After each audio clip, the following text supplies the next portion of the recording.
Okay, hello everyone. I'm Alethea and I'm PATA's Youth Ambassador. Today we're going to be doing an online youth-led discussion on entrepreneurship in tourism, hospitality and events, the future of the industry. So thank you very much for joining us today. We're very happy to have all of you here as well as our three speakers.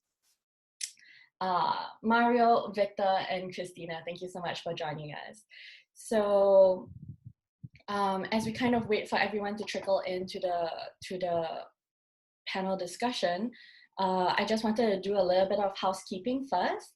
So please, if you look at the bottom of the screen, there are two functions that I wanted to point out to us today. One is the Q&A function. Please use the Q&A function to ask questions to our speakers. You can do this throughout the entire thing, and at the end of the panel discussion, we will have a few minutes dedicated solely to answering your questions. Please also use this chat function to introduce yourselves to other participants, and don't use the chat function to ask questions, use the Q&A function. Okay. So now that we've gotten that over and done with, I also want to announce that this webinar recording will be made available on our YouTube channel. And everyone who has registered for the webinar will get an email later with the YouTube link. So yes, let's get started. Once again, very happy to have everyone with us today. Today, it's a collaboration between PATA's Youth Department as well as PATA's Australia UQ Student Chapter, which is merged with the TH&E Society in Brisbane, Australia.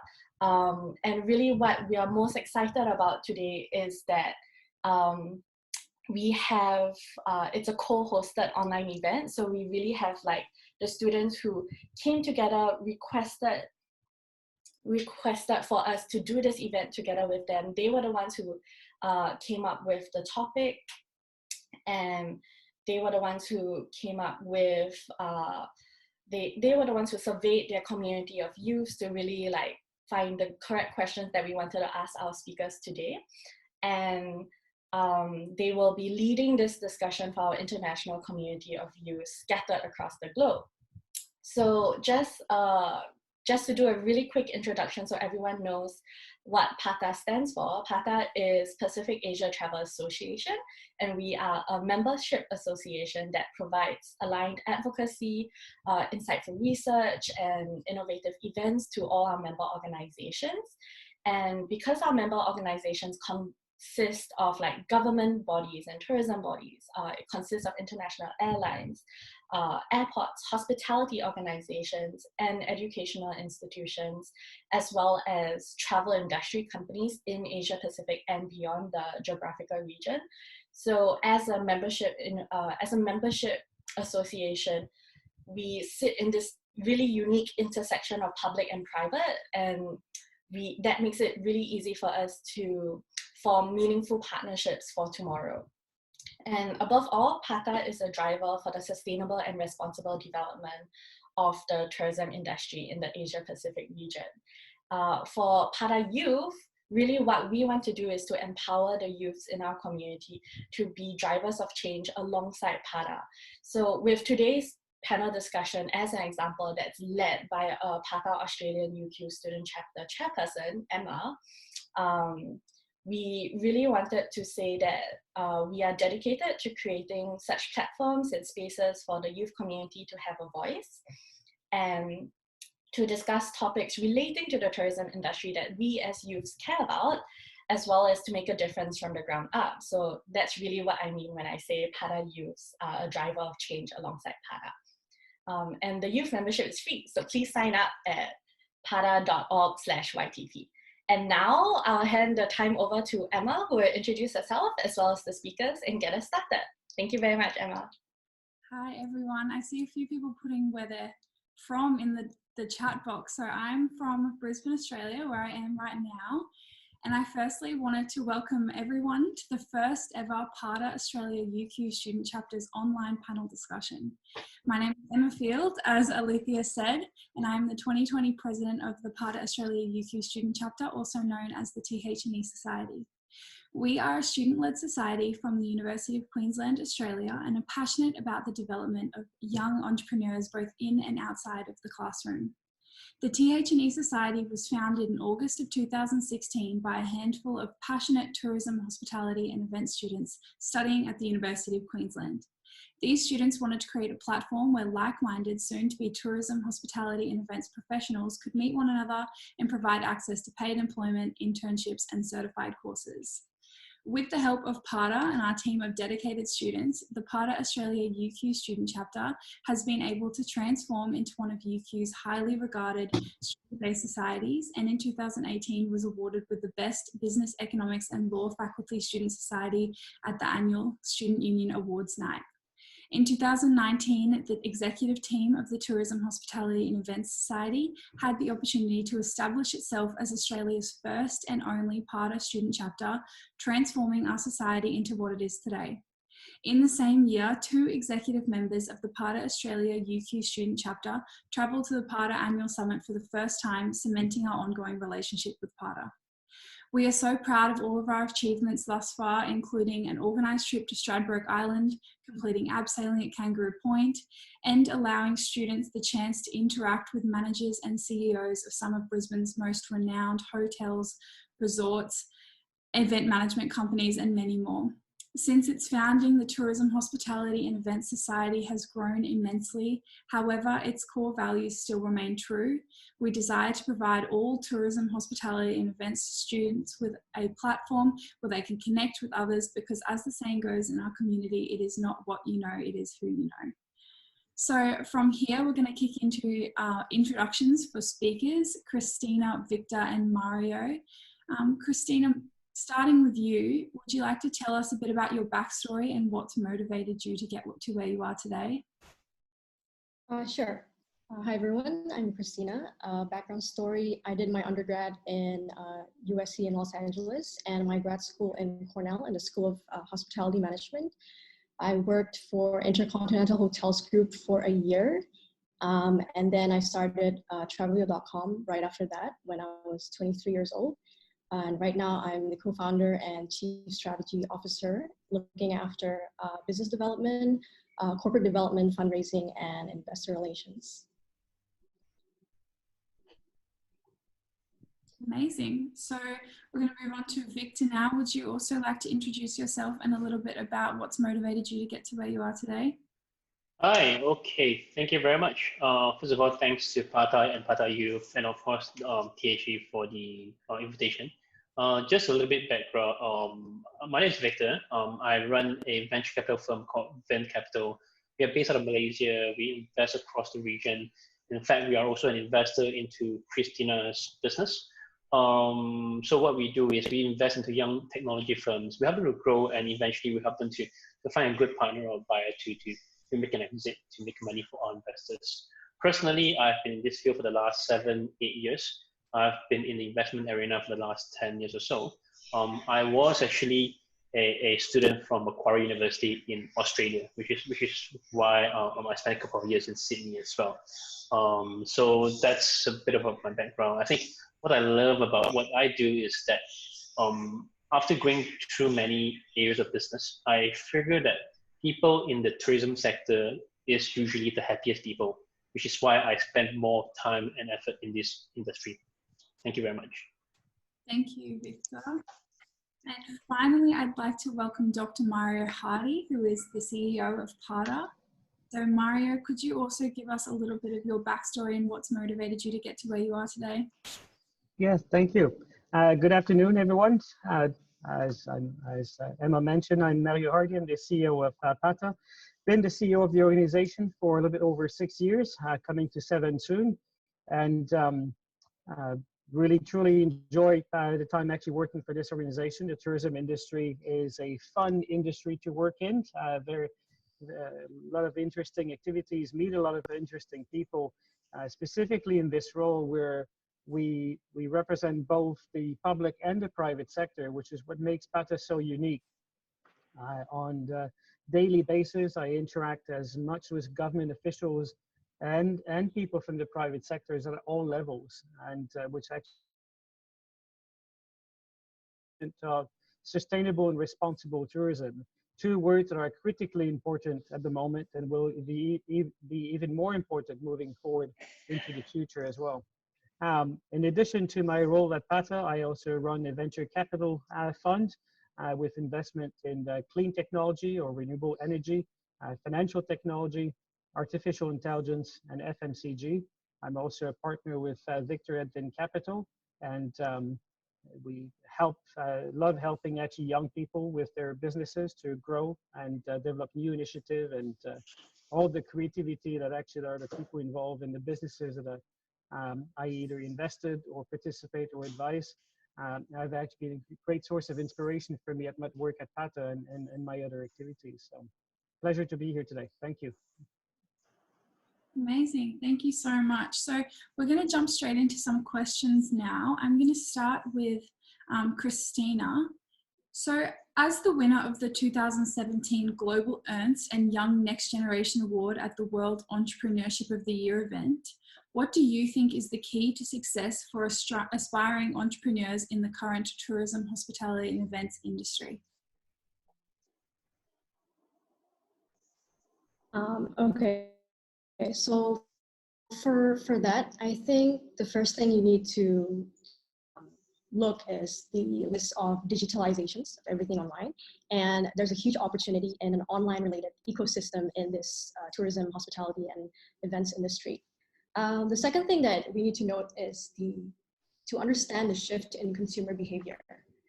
As you notice now, people are moving from the basic consumption of goods to, more than people are moving more into, deliveries rather than, an inside experience of eating, say, in a restaurant. And the third thing is that right now, what we notice, especially in our platform in Travelio, is that people have a heightened awareness of healthcare and hygiene.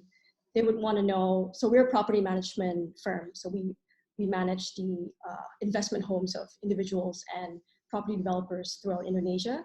And we have about 4,000 units right now, apartments that we manage. And by manage, I mean we handle the check-in, check-out, cleaning, and onboarding. So people are more aware of this, hygiene. So they would want to know, okay, if somebody comes into their apartment and cleans it, have we done the essential, quality checks at the headquarters? Have we done a temperature check? Is everyone wearing a mask? Is everyone wearing gloves and stuff like that? So people have a heightened sense of awareness for these things. And of course, people are moving from physical samples to more digital samples. And these types of things you have to take into consideration, because for us, property management firms are heavily offline, right? We take an offline to an online approach. So now we have to strategize and think of new ways to make everything basically more online, because human interaction is right now not possible. So to keep important as an entrepreneur, I think, is to strategize the importance of long-term versus short-term gains. So for us, we believe that our business model is sustainable. So we still put a large emphasis on our long-term goal, which is our core rental management platform. But of course, we might be tempted to look at short-term gains. Like you look at industries that are benefiting largely because of this coronavirus. So sometimes you're tempted to try on different industries, but you have to really remember that if your core business is sustainable, right now we are sustainable. Our property management arm is cash flow positive. So we're making money out of every transactions. So then we should focus on that long-term goal and think about strategies of how, when the market bounces back to normal, how we can grab the largest market share. Yeah. Amazing. I liked how you said about prioritizing long-term goals with short-term gains. That's definitely something that I struggle with as a young entrepreneur myself. So I'm going to move on to you, Victor. As a venture capitalist, when you are evaluating an investment opportunity, or potential business partner, are there any qualities or specific values that you look for in candidates? Sure. Yeah, I mean, there are two ways to answering that question. There's a short way and a long way. The short way is just look at Christina and Travelio. That means they are a model company that we have been looking for in terms of, the kind of entrepreneurs who run the business, the kind of a business model that it is. So that's the long answer. So for any business that we evaluate, most of the time it boils down to how you run it as a business. In other words, how do you make money? And secondly, it's really a lot more on the entrepreneurs themselves, whether they have the passion, whether they have the experience, or whether they have the ability to call for support. Most of the time, entrepreneurs are young, and a lot of them are not someone who has gone through multiple market cycles, and it makes sense for them to be going out there to look for good advisors, to look for good business partners who can actually add value to their business. So for entrepreneurs, one of the key criteria for us is really we want people who are able to attract support. Support in the sense of hiring good people, support in the sense of bringing in good advisors to give them advice, and support in the sense of bringing in partners who can actually help them explore new opportunities and other areas of work. So those are perhaps the most interesting parts when we look at an opportunity. And I think last but not least, it's really about the scalability of the business itself. Being a scalable business has its own advantage. If it's scalable enough, it could mean that you can go really fast, but at the same time, there could be a very likely scenario of low barrier of entry. But at the same time, having the lacking of scalability could also mean that the barrier of entry is high. So it really depends on the business model itself and how we want to capture each market. To take Travelio, for example, the barrier of entry is definitely high. And I would say that the scalability is somewhat difficult as well because it relies on particular contracts that you can get.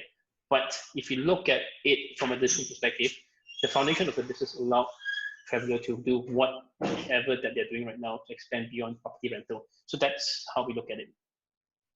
Amazing. So do they have the passion? It's not always about how much experience you have or how much money you have. Sometimes it's pure passion that gets you where you need to go. So thank you for that. No worries. Marcia, I'm going to move on to you now.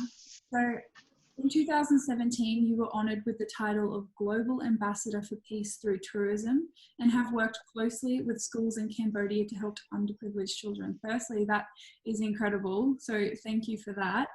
But my question is, what has been your greatest influence in creating a positive change with tourism, and what keeps you motivated to continue? I think I get motivated by seeing, as you mentioned, the change that actually we're able to make, the impact we're able to have on the life of people through tourism. Certainly the activities in Cambodia with the school have been great, but there are so many other occasions throughout the last 7-10 years I've been involved with the organization, either as a board member or as with the PATA Foundation, or their current role of helping different people. I know that actually on this call we have Andrew Jones, who is actually a former chairman of PATA. And last week I was just going through some old pictures of the last few years and came across a picture of Andrew and I actually helping people in the Philippines after Typhoon Hainan, when we were actually both we're helping with the PATA Foundations. Those are memories I will keep for the rest of my life. Actually seeing people's smiles, or just being there to help, handing over a bottle of water, giving some support to local people, have been actually really fantastic moments in the organizations. But besides those, there are actually other activities such as helping businesses in times of crisis, as we have at the moment and had also in the past. This is not the first time we have crisis, certainly the first we have of this size, of this nature, but we had others over a period of time. Helping governments make changes in their policies to become more sustainable and more responsible. we've seen some really good changes that we've been able to influence. One thing that I'm actually really proud of in terms of the organization we've achieved is many years ago, I was invited to speak at the ASEAN Tourism Ministerial Forum. And I decided to actually share a personal story with the ministers of a trip I had to Cambodia with some family members of a temple we visited, which was outside of Phnom Penh. And where only us and my family were there. And we asked the local monks when was the last time they saw visitors, and they said, oh, it's been at least 6 months or even longer. And this is a UNESCO site. It's a beautiful location. And actually made me realize that, when I was sharing this story with the ministers, that the importance of spreading tourism across the destination, across the country. There is much more to Cambodia than just Angkor Wat. There are thousands of other beautiful locations in the country. There's much more than just the Grand Palace in Bangkok. There are many other beautiful places in the country on the provincial side that are actually equally beautiful. They actually don't get their fair share of tourists, meaning also they don't get their fair share of the tourism economy. And so as in the industry, I think we need to make that change, and we have been effective at making that change. Thailand has now actually had a campaign for the last few years of promoting initially the 12 hidden gem of Thailand, the 2436. Every year they add 12 new destinations that they want to promote in the country. Our destinations around the region have also started to do the same thing with the Philippines. Indonesia has got a plan to develop 10 new destinations across the country to promote tourism beyond just Bali, but other places are equally beautiful out of the 17,355 islands in the country. And so really pleased that when I went back to the ministerial meeting a few years later, that the ministers were actually talking about it. I wasn't the one discussing it anymore. PATA was not the one who actually were bringing this to their attention. They were actually exchanging the ideas themselves. So probably actually of all the activities that we've done over the years, that's probably the one that I'm most proud of being an initiator in that discussion. Us as an organization, it's not me alone, it's everybody that is involved in the organization has been contributed, where every one of our board members, Andrew who's on this call and others, have been praising the effectiveness and the need for dispersal of tourists across a country. Thank you for that. I definitely see how important tourism is in relation to providing support to communities that don't necessarily have what we have. So thank you for that. I'm going to go back to Christina now and ask, how do you think your experiences at university have shaped you to become entrepreneurial? Obviously, a lot of our students here or listeners today will be from university. So I'm just asking, from a young person still at university, from their perspective, how did you become entrepreneurial? That's a good question, but I think something that I need to disclose is that I'm not the model student, I would say, in the university I've attended, in a sense that personally, my personality is that I don't like too much structure, and I don't like to be, measured, like so in class, like you have to get good results or good grades in a certain test, and there's a way for you to get the good grade. And it's a very systematic way, and everybody learns the same way. And for me, I think ever since I was young, I was a bit maybe weird, or the way I think is a bit different. So I would try to find solutions that are not taught by the professors. But anyways, yeah, university is great. I loved being in especially in New York and Cornell last time. So the two experiences that I think was a highlight of my university, and I never regret my experience in university. I just graduated like last year or 2 years ago. First was, I think the format of the classes you take are really, really important. So what I found that was beneficial for me are the classes that taught a lot about case studies, discussions, and projects, like a lot of group work. Why I like this is because there's not a structured way of answering the questions or solving these cases like real life. So you don't get spoon-fed by the ways of solving the task. And the second thing that I really, really like is the collaboration and the exchange of opinions between yourself and your team members. Because like when I was in Cornell, people have a lot of different backgrounds, right? I was pretty young. I only had 1 year of work experience in intercontinental hotel groups. But, for example, like in my team, we had to solve this case, and, the professor would ask, hey, you have a background working in a venture capital. Like, what do you think? What is your opinion on this? And then the other person is from maybe private equity, or the other person is from, the F&B industry or service industry. So it's really exciting to see the different perspectives and opinions from your fellow classmates.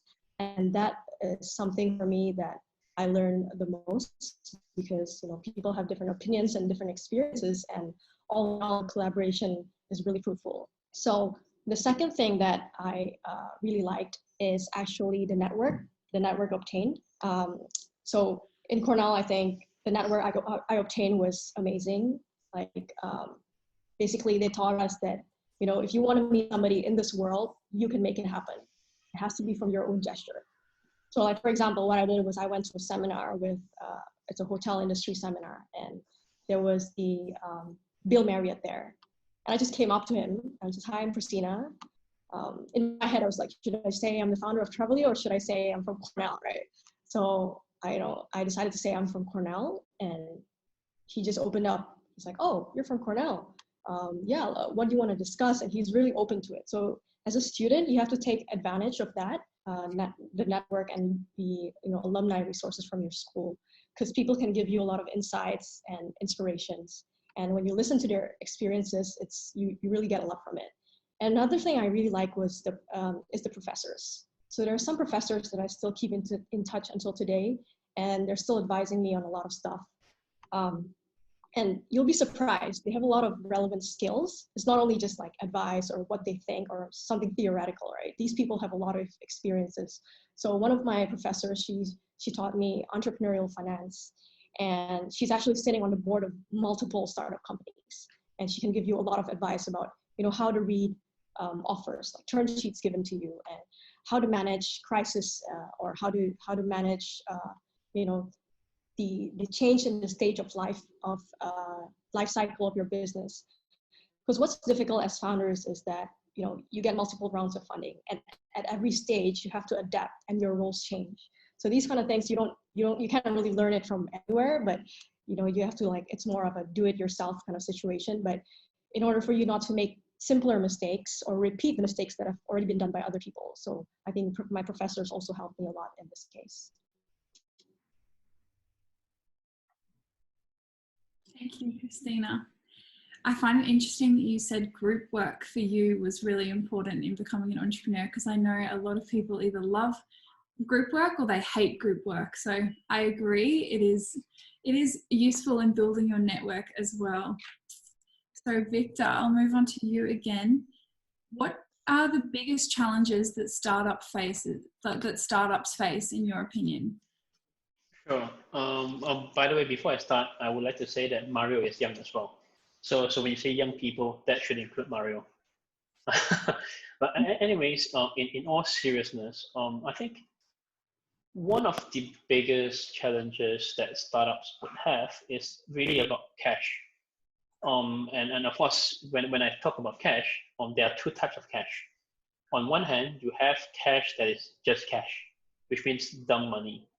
But on the other hand, you have cash that comes along with advice, with some values that an investor could play to support the business. So that's what we call smart money.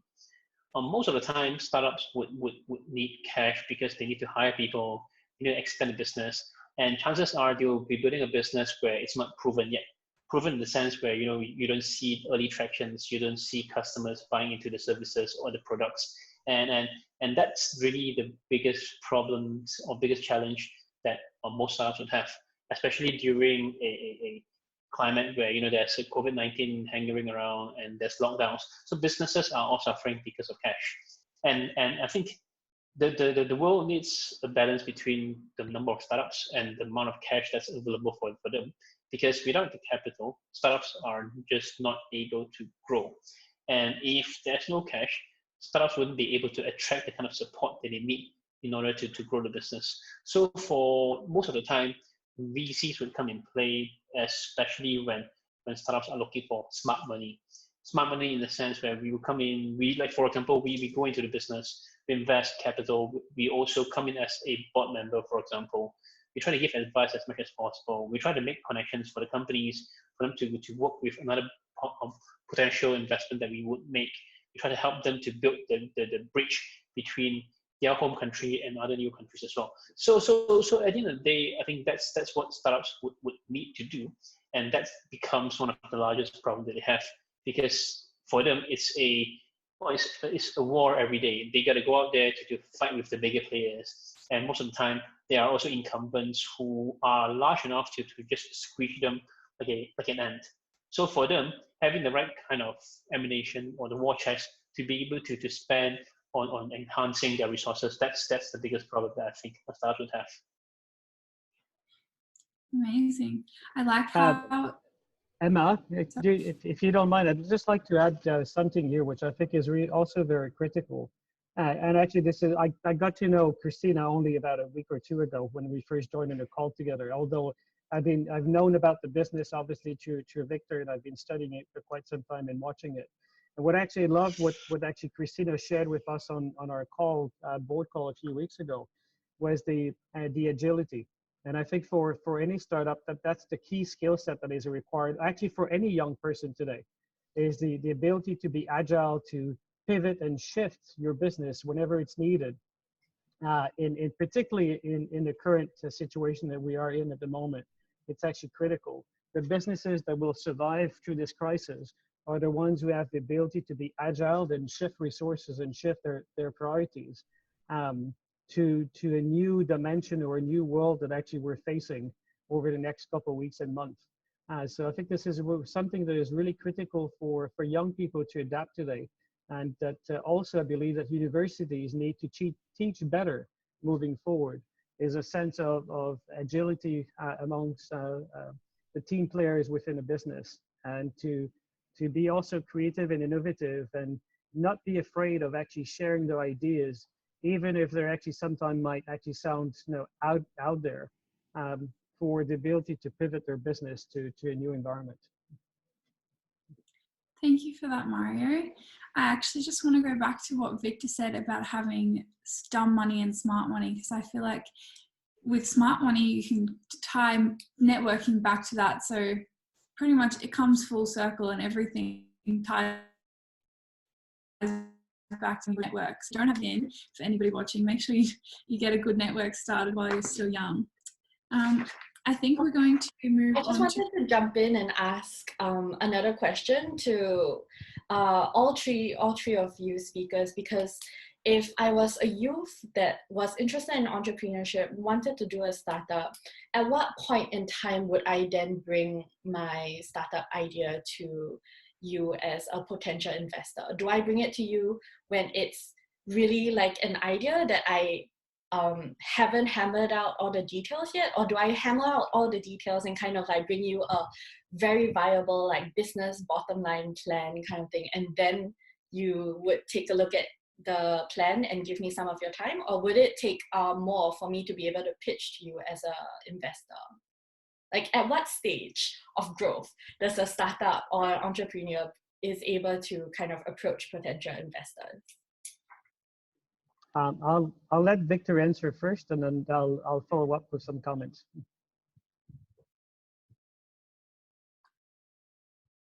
Okay, sorry. Yeah, sure. I think it's a difficult question, because this is a topic that I would actually do a 2-hour session for training. Because it depends on which VC you're talking about. But if I were to generalize it, I would say that there's no perfect time for anyone to bring a startup to an investor.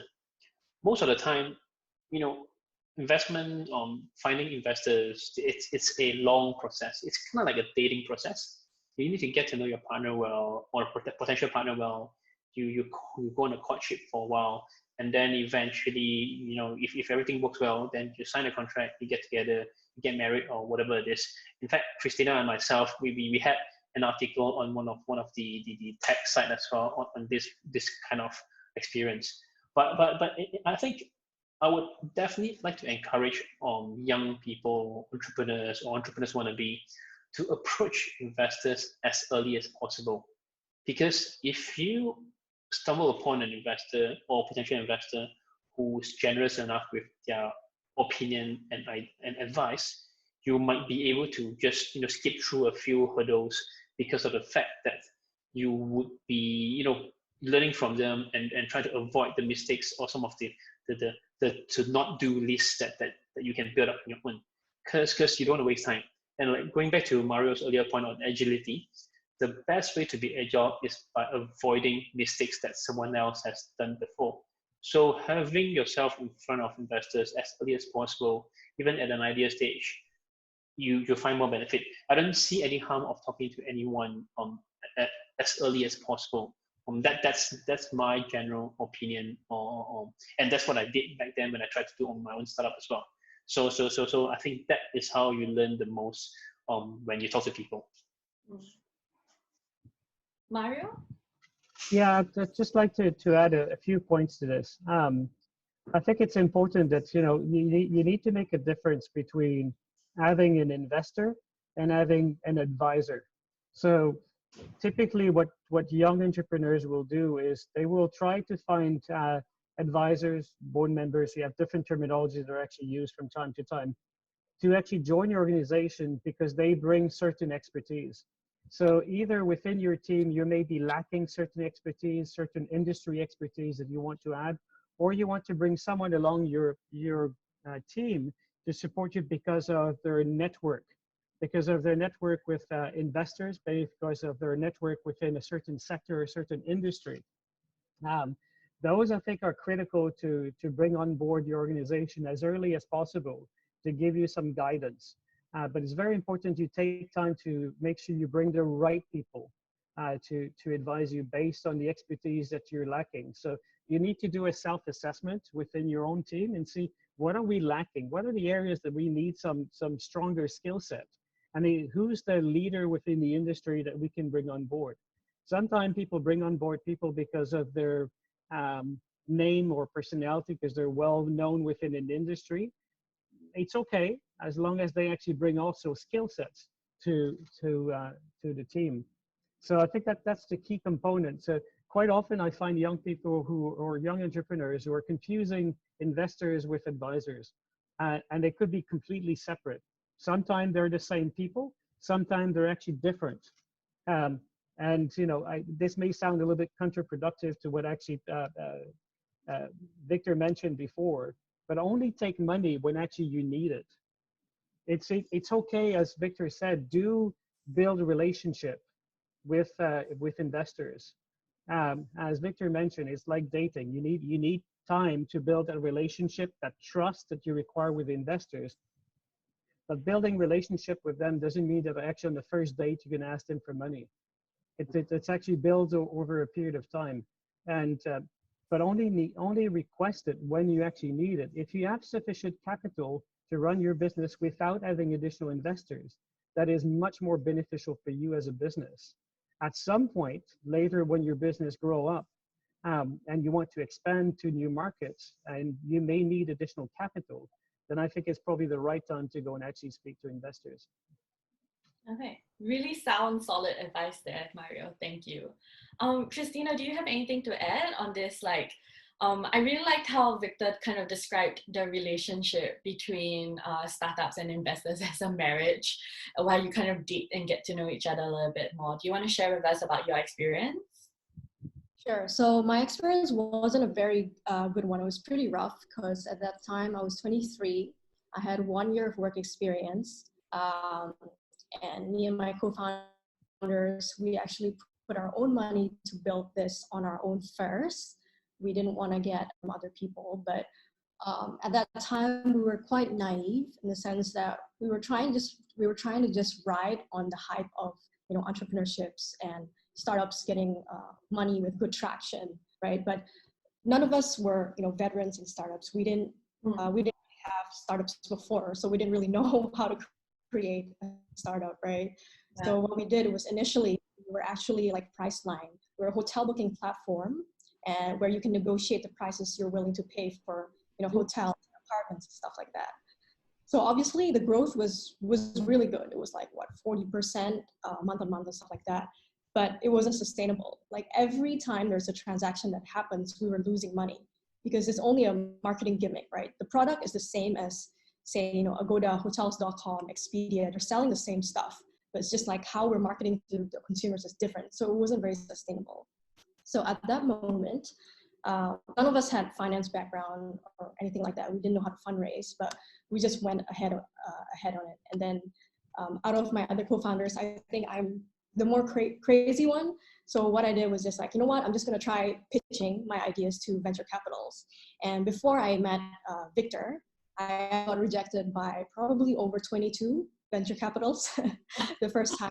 It's a lot of rejection. A lot of rejection. And when I was pitching, it was like the model was changing every week because we're so desperate and we were running out of money. And at that time, we've already employed like 10 people. So to be, you know, to take care of my employees' well-being, right? So I wasn't going to let this company die. So my pitch deck, changed every week. And in the end, it was Gobi Partners and other VCs that, not VCs actually, it's more like angels, joined around, and we got our first 2 million, but not after 22 rejections. So it's pretty tough. So it's 22 rejections, change of pitch deck every week. There was no product, there was no prototype. It was literally a PowerPoint. And the financial projections was very tough. Like I couldn't even get my balance sheet to balance at that time because I didn't have any background. It was all like DIY. I just tried to learn Excel by myself. I mean, I did learn like basic accounting and finance principles in college, but it's something totally different, right? Something I'm not used to. So it's a lot of persistence and determination. So that's my experience. But I would agree with Victor. I think if you want to start something, it's good to just, you know, talk to as many people as possible because ideas are just ideas, right? Anyone in the world can have the same ideas, but later on, what's important is the execution. So the more people you talk to, the better you get in terms of not only ideas, but knowledge about the industries. Thank you for your answer, and thank you for being so candid about like the entire process.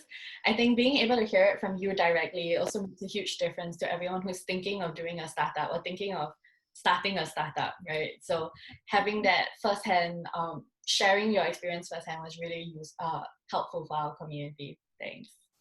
As a young entrepreneur myself, it definitely puts me at ease knowing that failure is just part of the process, and it's not failure, it's just a learning opportunity. So thank you. I did want to move on to another question for Mario. It kind of follows along from what we were just talking about, but do you have any tips or tricks for young entrepreneurs to keep up with constantly changing trends in the tourism industry? Yeah, actually, that's a good point. I think, you know, be curious, explore, experiment, talk to a lot of people, watch, listen, read some industry trends. If you're focusing on a specific sector, say travel or tourism, then find who are the leading, trade media specifically on that sector. Travel, I'd say probably one of the publication or online publication that I read every day religiously is actually Skift, because they have great articles they publish, and they're very always follows the trends very carefully, offers very strong opinions, sometimes very provocative, but also I think it's insight. You don't have to agree with them, but certainly provides actually a good insights as to what's happening in the industry. Attend events, network with people. I think it's a combination of all these things. I have something I've been doing for far too long to mention on this call, but for several decades already, which is actually every morning before I start my work or open up my emails, I actually read industry news across different sectors because my interest is very diverse. As I mentioned before, it's not solely travel and tourism. Fintech, clean technologies, and etc. Artificial intelligence, technology in general are of great interest to me. I think Alicia and probably others in the office probably agree that I'm actually a bit of a geek and a techie. I do have a robot in the office, by the way. reading industry news about the different sectors. I take 20 minutes before I start my day just to get myself up to date with what's going on in different sectors. Sometimes sectors that don't even relate. Health, I'm not a health expert. I don't invest in health. I probably wouldn't either.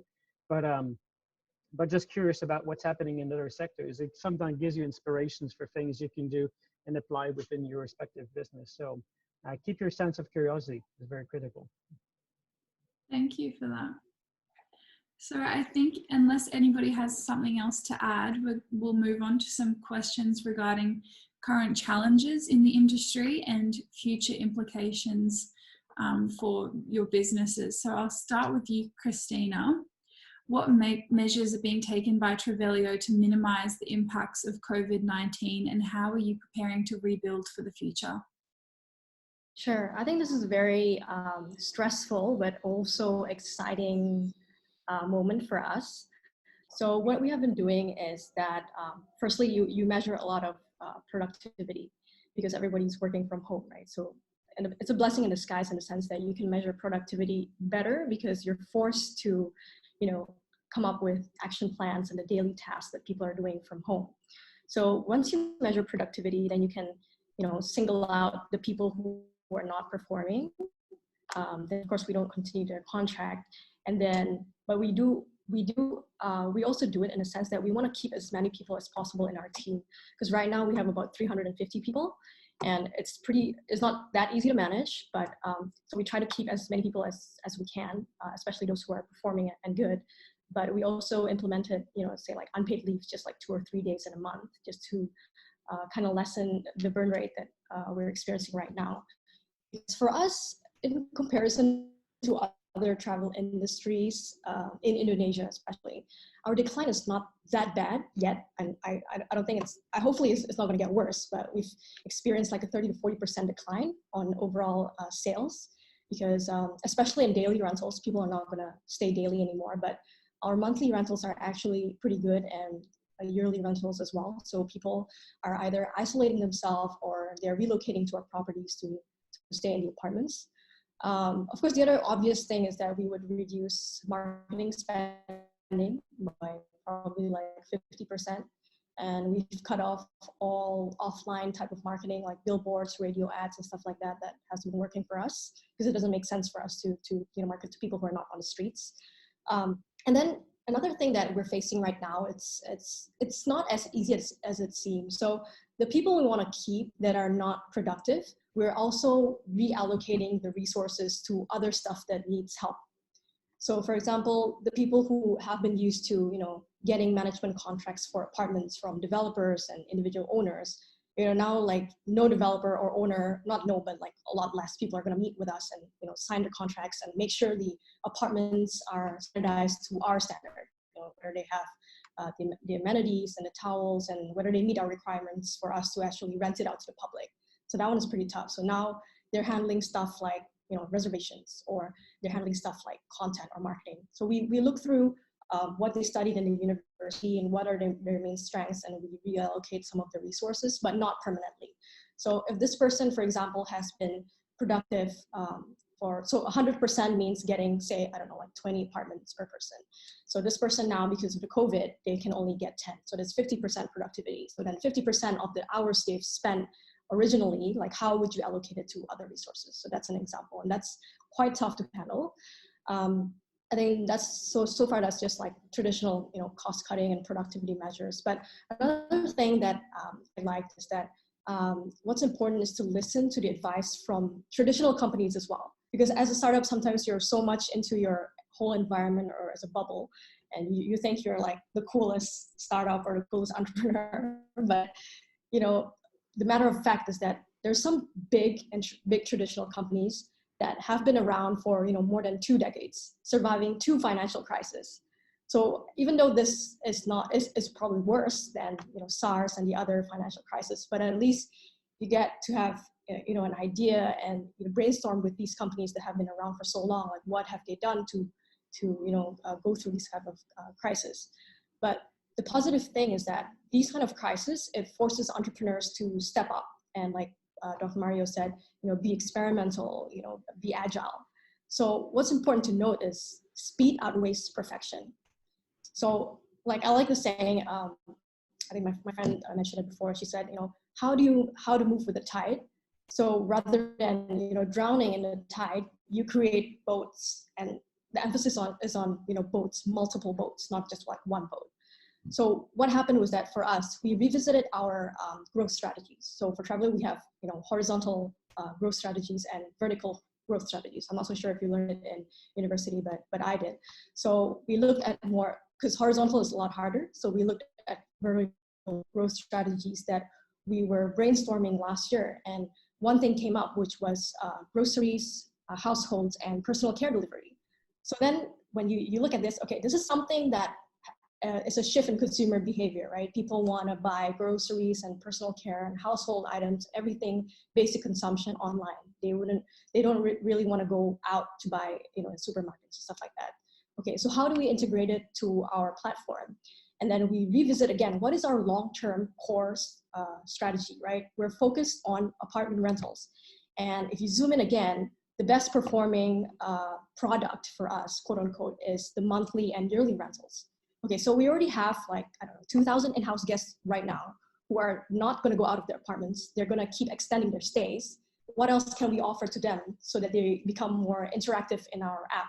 Because right now our app is just simply used for rental purposes. If you want to rent, you can see the pictures online, you have a 360 video and stuff like that. But how else can we capture it? So we have introduced housekeeping services. That's pretty basic, right? If somebody wants it to change their linens or cleaning, they can get it. But the next step is that, okay, when somebody is living, what do they need? What are the daily needs that they need? So that's why we've come up with Travelio Mart, and we actually did it in a week, which was very, very stressful because we haven't actually built the app in-house yet. Right now, if you go to our app and you click Travelio Mart, it's more of a web page, and the back end is so messy. Not so messy, but it's literally Excel that you learn in university. Like if somebody orders, you download the Excel, you input there, there's SKUs, and you think about, okay, this is a totally new industry. All the head of departments are mostly in hospitality and tourism industry. Nobody knows how to take orders or do online shops, that kind of stuff. Because it's a different kind of, say, revenue management. You develop a master list. You have to talk to suppliers, because now it's not apartment owners anymore. It's literally like vegetable suppliers or farmers. So it's pretty tough to do it. But for us, what we believe is that we want to do it fast, because towards buying stuff online. So we don't want to be too late. And that's why we launched it within a week. And actually, for the past 3 days, our orders have been stable, about 20 orders a day, which is really good. And we haven't done any type of marketing at all. And we haven't even fully marketed to our in-house tenants yet.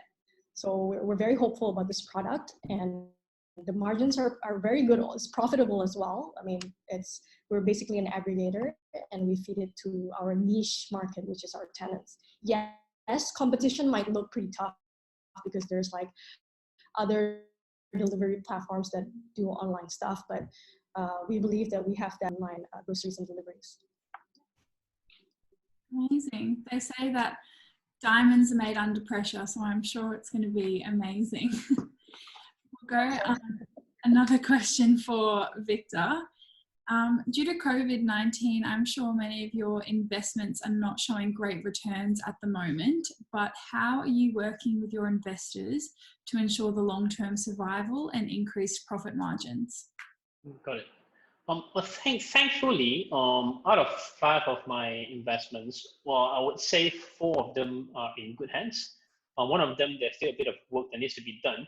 So when lockdowns happened, when the COVID-19 became a global pandemic, of course, we got worried. So the first thing that we did was to really go to each and every companies that we have invested. So I spoke to Christina and Henry from Travelio. We spoke to all individual companies that we have invested to check in on them, to see how are they handling, and to actually make sure that we are aware of what's happening in different markets or different industries that we have invested so far. So after those calls, what we did was we lumped our companies into 2 baskets. In one basket are the companies which we believe are still solid on their own. And this is like the likes of Travelio. They have a clear plan on what to do. They have a clear strategy on how to handle it. They're in good shape. We don't need to worry about cash for the X number of months moving forward, because of the fact that we have good, the company has been growing great, and they have gotten new investors after us. On the other basket, that will be a basket where we believe these are companies that we should focus a lot more in terms of more resources, in terms of getting more involved with their business to make sure that they'll go well. And don't get me wrong, not all companies in this particular baskets are companies that are suffering. Some of them are actually growing tremendously because, to give an example, one of our portfolio company called Droppy from Malaysia, they are an e-commerce marketplace. So at this point of time, e-commerce is booming because most people are buying online. And for this particular one, Droppy, they serve the B2B market, meaning they help, for example, Unilever. I'm sure everyone knows Unilever. They help to bring Unilever products to the small retailers. These small retailers would be able to buy inventory through us. And we provide the software for them to manage their inventory. We provide the software for them to manage their procurement processes. And we provide the software for them in order to increase their online presence, to ultimately get some financing facilities from us via the bank as well. So for this kind of business, it has been growing tremendously because there's a lot more adoption of online e-commerce strategy due to the fact that you can't go out anymore, which is why the company has signed up an oil and gas company and a few other large traditional businesses who refused to talk to us before this. So for those businesses, it's been tremendous. However, the concern that we got as a VC was that they were being overworked. So a lot of the staffs, I think before the call, before this session, we talked about this as well. A lot of the employees had to work overtime because there's so much order that came in, there's so much opportunity that came in. So the team had to re-strategize and reprioritize on the low-hanging fruits that is much easier to handle first. And at the same time, as founders, a lot of them would have to take care of their employees to make sure that they are still mentally able to handle the kind of stress. So which is why we did a few other things. We created a mental health session for entrepreneurs in order for them to figure out how to deal with stress. We also got on Mario in as well to give advice to all our portfolio companies on how can we actually handle this period of stressful time, as well as some tips on what we should be looking out for moving forward. So that is where we actually spend a bit more time. And for us, when we talk to our investors, it's simple. We don't hide anything. Whatever that we've been doing, we report it back to our investors. And our investors are thankfully understanding enough, and they're happy to see the growth that the companies are going through. And if there's anything that we need help, or our portfolio companies need help, we can always go back to them. So for us, we had a strategic approach on how do we deal with different scenarios that are faced by different companies that we have invested. So yes, that's what happened. Amazing. So I think we're going to move on. Sorry, Emma, can I just, if you don't mind, I'd just like to add one comment, which is actually very important, something that actually Victor just mentioned about transparency for the businesses to share openly with their investors at all times. One of the biggest frustration, I think, for most investors, certainly the one that I've met and most people that I know who are investors, is actually getting a monthly or regularly report on how the business is coping. This is not meant for us for actually to micromanage or to dictate what the businesses are doing. It's more actually for first of all, we want to know how the portfolio is actually doing. If it's doing well, fantastic, we celebrate. If it's not doing so well, what can we do to help? We want to be here to assist the portfolio, the businesses, to actually move forward. But the only way to do that is to keep us informed of how actually the business is actually doing. So sadly, actually, this is something that a lot of the businesses I've seen actually are not really good at, to get that regular feedback. It doesn't have to be a 10-page spreadsheet. Actually, we don't want 10-page spreadsheets. We want something fairly simple, 1 page or two, a couple of paragraphs, just to give us informed about good news and bad news and how things are actually doing. And so for anyone who is actually thinking about entrepreneurship or investing or starting their own business, keep that in mind, because that will help you very much in your business moving forward. Thank you very much for that, Mario and Victor. I think we're going to move on to some just general questions from the audience now. I wanted to start with a question open to any of the speakers. How would you nurture entrepreneurship in your everyday life?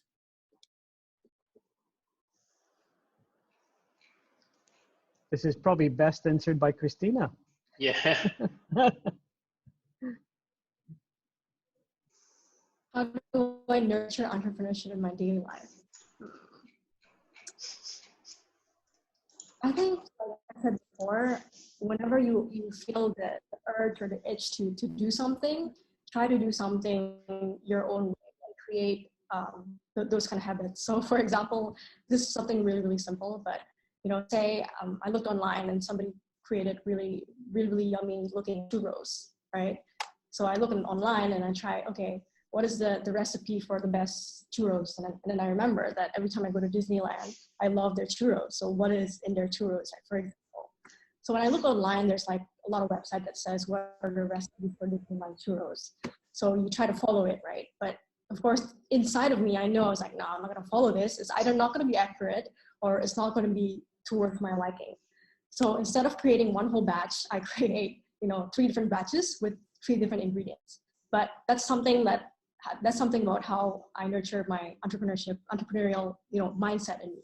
I think what's important is just the mindset. So like back to the churros, I also apply it to Travelio Mart. Say, okay, we're going to launch this new product, this new groceries. We have no skills, we have no experience in selling vegetables and fruits. How are we going to do it? So then I looked at other players, like how they've been doing their stuff. And I audit other players' methods as well. Like how is the delivery time? Are the goods coming in fresh? What are the prices like? Is it more towards expensive or middle class or low class and stuff like that? So I try to do a lot of experiments, and then I try it out on my own with, like back to the churros example, like 3 different churros. So it's actually the simplest mindsets that you can actually think about doing, and that's basically what I do. As simple as that sounds. Thank you. Did anybody have anything else to add? If I may add, I think, I echo with what Christina mentioned. I think in general, especially for students, you were always taught to not make mistakes. The education system has been, so old that these are ways of the learnings of people of the past, I don't know how many decades ago. And that kind of created a lot of good employees for all the industries. What I feel as an entrepreneur you need to be willing to do is to really take the leap of faith.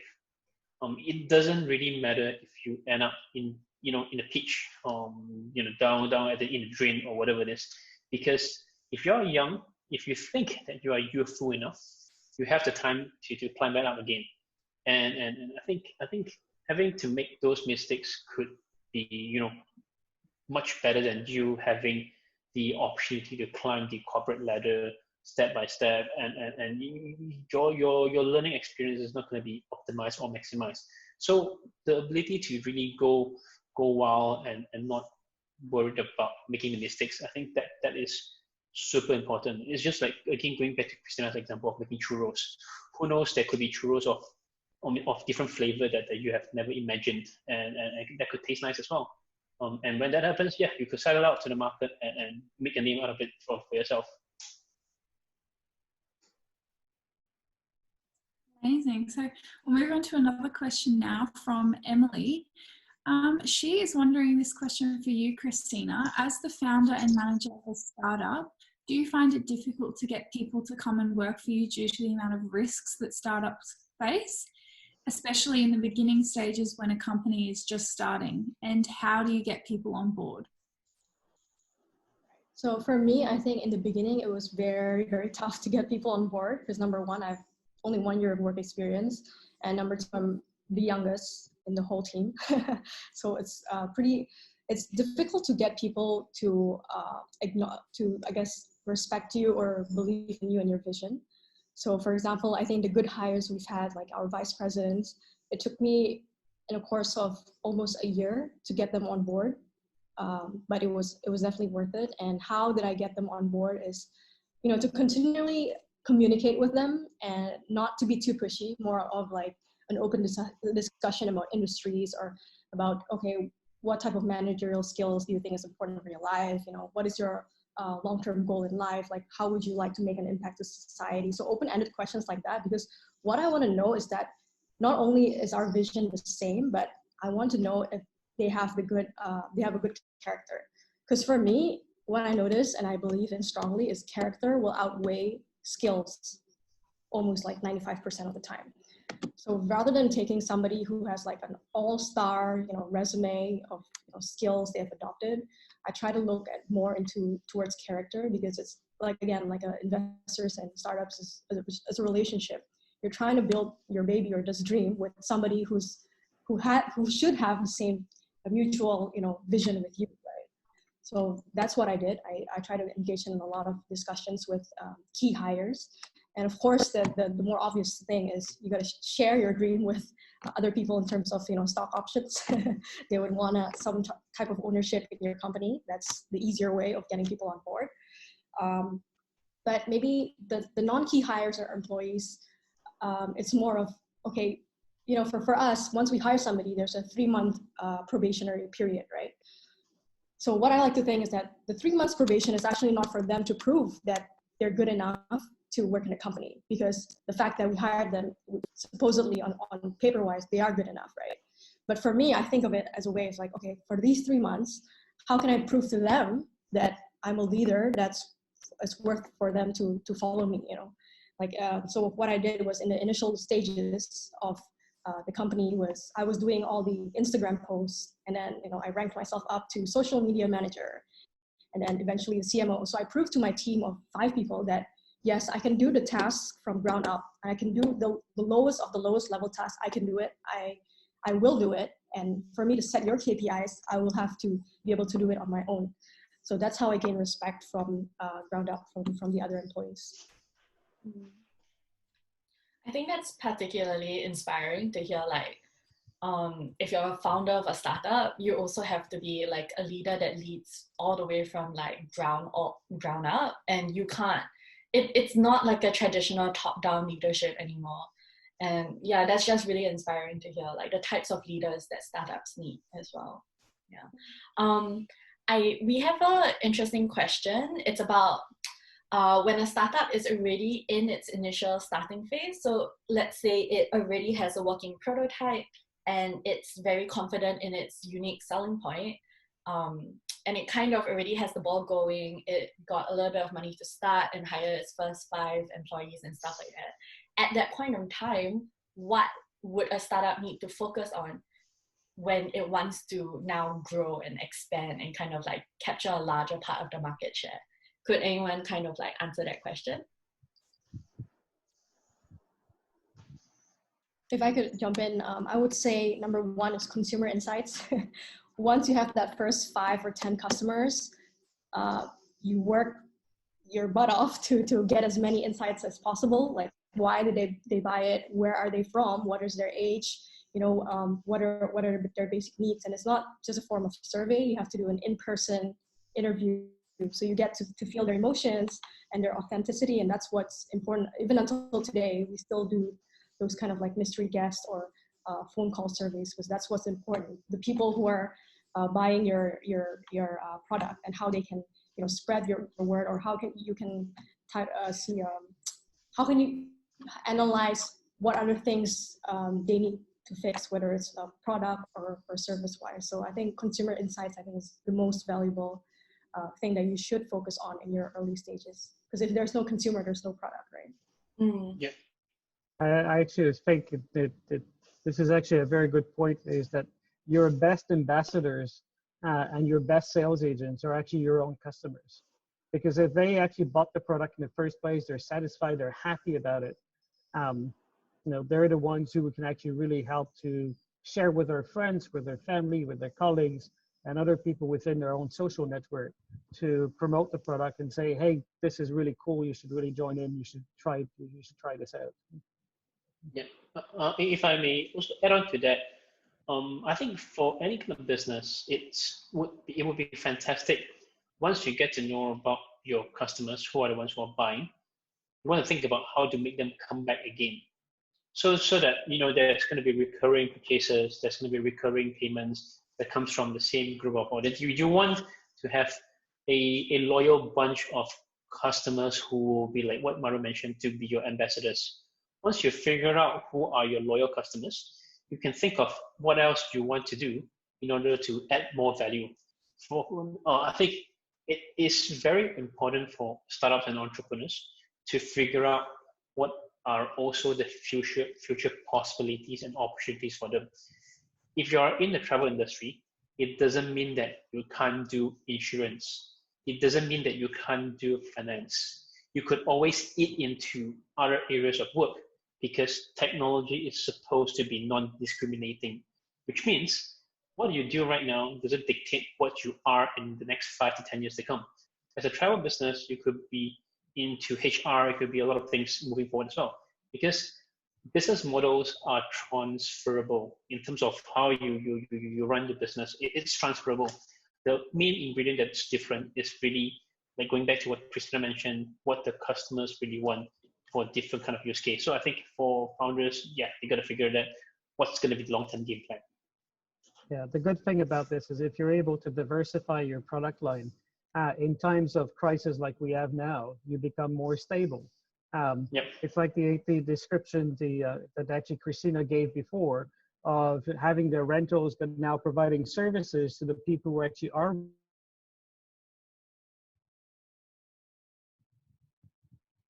But something that will stay and will continue and could potentially develop as its own unique business. So once again, it's all about agility and being able to adapt to like the circumstances, right? Okay. Yep. There's this really interesting question. I think this question really tugs at my heart because I didn't study tourism management. So this person is an English major student, and he or she is very interested in travel and tourism, and they want to start their own business in the industry. As a student whose educational background isn't in travel and tourism, what attributes should I have before I start such a business, or what advice would you give this person, specifically who's looking at the travel and tourism industry? I think the advice I can give, which applies it applies to anyone, is to study the sector you're interested in. Talk to leaders within the industry. Find who are the people who are role models within the industry. And just grab a coffee with them, connect with them on LinkedIn, send them in message if you have access to it. Try to connect with them, go and have a coffee, have a discussion, either virtual or physically. At the moment, mostly virtual, just to get to know the sector a bit more. What is actually really important in any sector, it doesn't matter if it's tourism or anything else, as you're developing new innovative ideas, is you try to identify what are the pain points. So if you think about travel as a journey, from the moment you actually plan your trip until you get back home, think about the way you travel currently today, pre-COVID-19 crisis, because we're not sure about how it's going to pan out in the next couple of weeks and months. But before the crisis, what are the pain points? And can you actually simplify it? Can you solve a problem within that journey that would make it so unique and efficient that everyone would want to buy into it? And I think that this might actually help you to figure out, well, actually there is a business opportunity here to create something new to meet a demand in the marketplace. If you're interested in healthcare, do the same assessment. If you're interested in finance, do the same thing too. If you're interested in education, which in my opinion needs major disruptions, there's an area where, again, you can actually probably improve. Insurance also, same thing. Find insurance actually really complicated. But there's a few businesses now that actually came up with new process to simplify it, which I think are the winners in the long term. Banking, banging my head against the wall with banks for many, many years of how inefficient they are. But now actually you've got new banks like Monzo in the UK or N26 in Germany, and others coming up in Asia, Revolut and etc., which are introducing new models that make it so simple for people who actually know nothing about banking. Thinking of my sons who are 20 and 22, who had to open a bank account just a few years ago, and were scratching their head about how to do it with a traditional bank. I said, give up with the traditional banks, go with the neobank, because all you do is download the app, take a picture of yourself with your ID, and you're done. Simple. So solving some of these pain points is critical. Thank you. Victor, Christina, do either of you have any advice for people who didn't study tourism and want to get into the industry? Or did Mario say it all? Do you want to go first, Chris? Yeah, sure. So my undergrad, I wasn't in the travel or tourism or hospitality management. I didn't study it before. What I did was that, so after I graduated from USC, my degree was in business management. And I applied to consulting, banking, industries, and also, online travel agents. So I did apply to Airbnb, Expedia, and stuff like that, but I got rejected by all of them. I got accepted through banking and consulting services. But when I got rejected by Airbnb and Expedia, I was telling myself, like, why? Why did I get rejected? So then I applied to hotel industries, applied to Marriott, Shangri-La, and IHG. So I got rejected again by Marriott and Shangri-La, and I was pretty annoyed by that because, it was competitive. So I was applying for the management training program where I think only 2 get admitted per year or stuff like that. So IHG actually accepted me, and I was like, oh, this is interesting. My parents obviously expect me to be in banking or consulting industry, as typical other Asian parents would expect you to do, right? So I had the choice to pick IHG, and I picked it because I thought, hey, in 1 or 2 years, I'll be a manager. That's pretty cool, right? Pretty fast step up the ladder. So what I did was that I tried to immerse myself in the industry. So my first 2 months, the requirement for me was to just have 1 month of rotations within the different properties that they have, Holiday Inns and intercontinental hotels.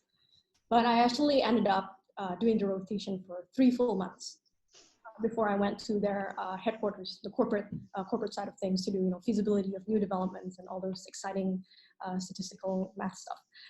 So the first 3 months, I really did immerse myself. And to be honest, the second week that I went to the Holiday Inn property, I actually cried because it was so tough. Because you have to do shifts, right? So I think the first week I was a waitress in the bar, and you can't sit down. There's literally no place for you to rest. 8-hour shift. Like sometimes I would hide in the kitchen because there's a stool there, and I would sit there. But that was all good, and I appreciated.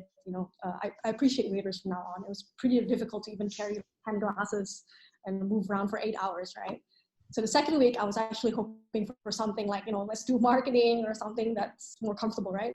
So of course, I got into housekeeping, and that's when I cried because number one, you had to wear the outfit, right? And I don't know why, but like I wasn't used to like putting my hair up in a bun. So even consuming to their outfit, it was already so tough for me because I didn't know how to put my hair in a bun. I was just like, why is this so difficult, right? And it was very tough to do the housekeeping because you're being timed.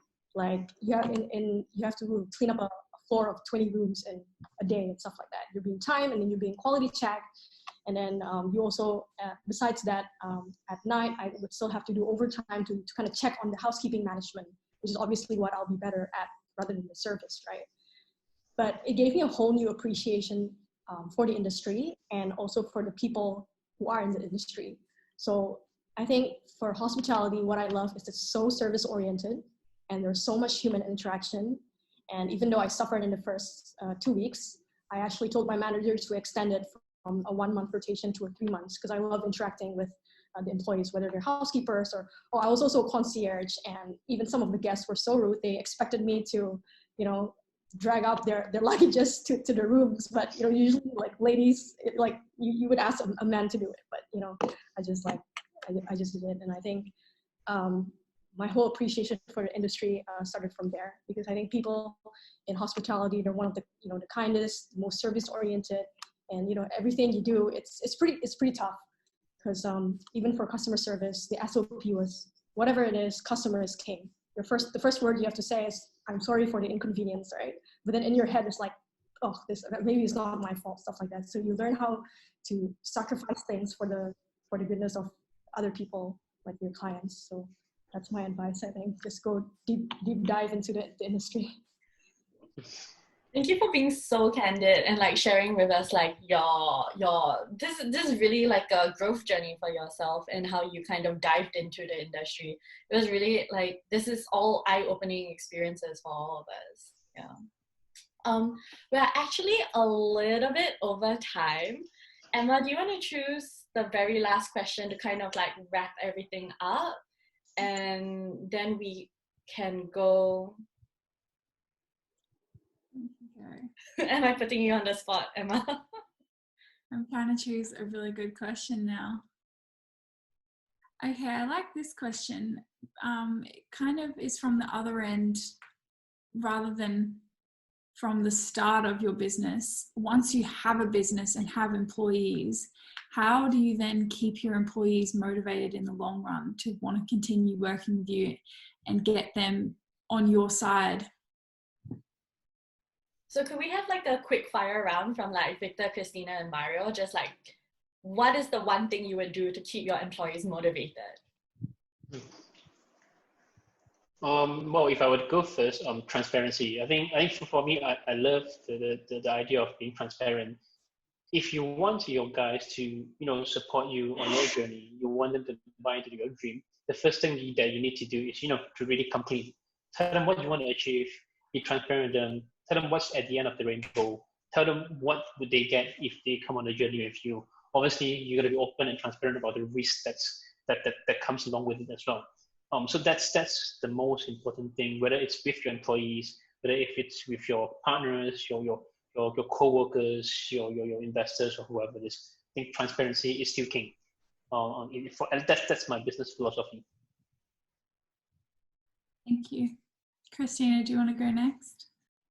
I think I can't agree more with Victor. For me, building Travelio, the top 3 things that I focus on is transparency, and communication. So, I mean, transparency, Victor pretty much touched it, but communication for me, I think is very important. So, again, it's kind of hand in hand with transparency. You need to communicate the different approaches that you need to deliver to the employees, because there's different level of employees, right? There's vice presidents, there's head of departments, there's a manager and stuff like that. So each person's access to knowledge, direction of where the company is going might be slightly different, because it's passed on from one information source to the other. So what you have to keep constant is, from the founder level itself, we always have these like town hall meetings where we gather all employees and we make it an open-ended session. So anyone from any department can ask us any question. So that has been very, very helpful with us.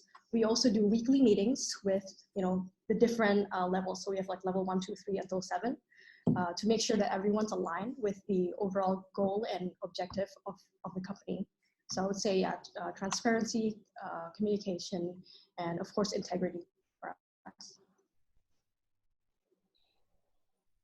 There's not much less for me actually to comment about. Everybody actually said everything. Trust and transparency are actually key.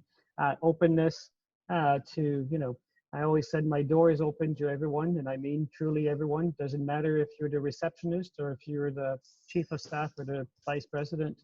I think it's important for senior leaders to be visible, to stay open, to talk to employees, to try to understand some of the challenges they're facing, but also be open with them and honest. When times are good, let's celebrate. Where times are tough, let's be honest and share with everybody so that we can all be part of that journey moving forward.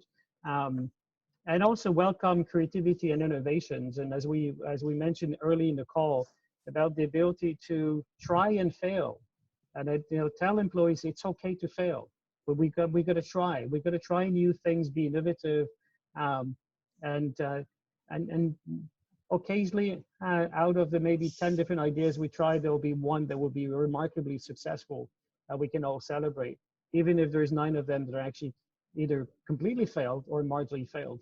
But if we don't try to continuously innovate, to reinvent ourselves, the world is so competitive these days. I know I envy people who are younger than I am, even though I am young, as Victor mentioned before. But those who are younger than me, because you have access to facilities that I didn't have at your age, access to capital, access to ways to crowdfunding, access to technologies that actually weren't necessarily available at the time. It was much more difficult to be an entrepreneur when I was in my 20s than it probably is today.